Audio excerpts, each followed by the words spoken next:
दोस्तों माना जाता है भगवान विष्णु जब चारों धामों पर बसे अपने धामों की यात्रा पर जाते हैं तो हिमालय की ऊंची चोटियों पर बने अपने धाम बद्रीनाथ में स्नान करते हैं। पश्चिम में गुजरात की द्वारिका में वस्त्र पहनते हैं और पुरी में भोजन करते हैं और दक्षिण रामेश्वरम में विश्राम करते हैं। दोस्तों द्वापर के बाद भगवान श्री कृष्ण पुरी में निवास करने लगे और बन गए जग के नाथ अर्थात जगन्नाथ।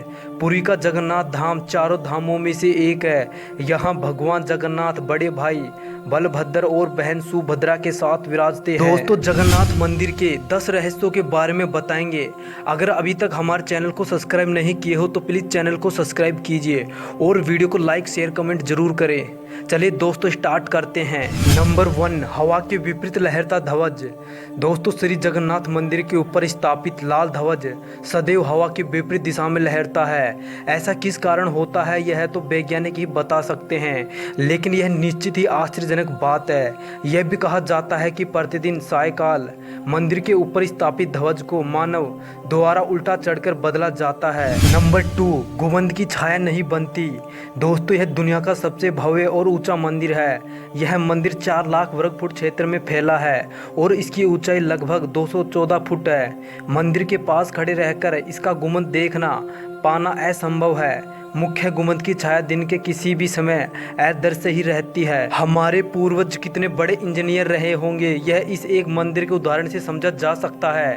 पुरी के मंदिर का यह भव्य रूप 7वीं सदी में निर्मित किया गया था। नंबर 3, चमत्कारी सुदर्शन चक्र। पुरी में किसी भी स्थान से आप मंदिर के शीर्ष पर लगे सुदर्शन चक्र को देखेंगे तो वह आपको सदैव अपने सामने ही लगा दिखेगा। इसे नील चक्र भी कहते हैं। यह अष्ट धातु से निर्मित है और अति पावन और पवित्र माना जाता है।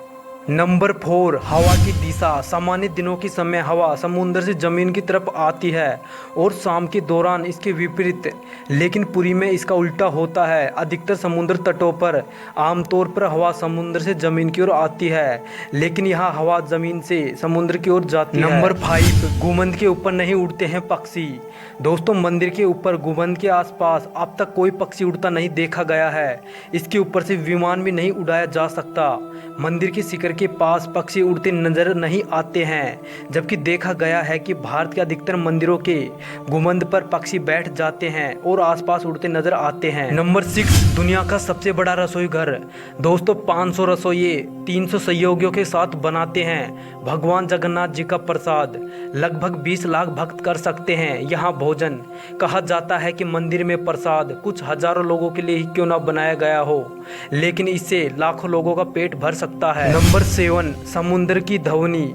दोस्तों मंदिर के सिंह द्वार में पहला कदम प्रवेश करने पर ही आप सागर द्वारा निर्मित किसी भी ध्वनि को नहीं सुन सकते, लेकिन जैसे ही आप मंदिर के बाहर कदम रखते हो तब आप इसे सुन सकते हैं। इसे शाम को स्पष्ट रूप से अनुभव किया जा सकता है। नंबर 8, रूप बदलती मूर्ति।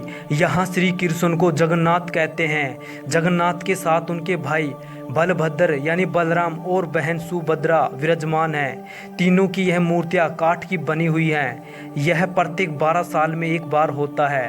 प्रतिमा का नव कलेवर यानी मूर्तियाँ नई जरूर बनाई जाती हैं, लेकिन आकार और रूप वही रहता है। कहा जाता है कि उन मूर्तियों की पूजा नहीं होती है, केवल दर्शनार्थ के लिए रखी जाती है। नंबर 9, विश्व की सबसे बड़ी रथ यात्रा।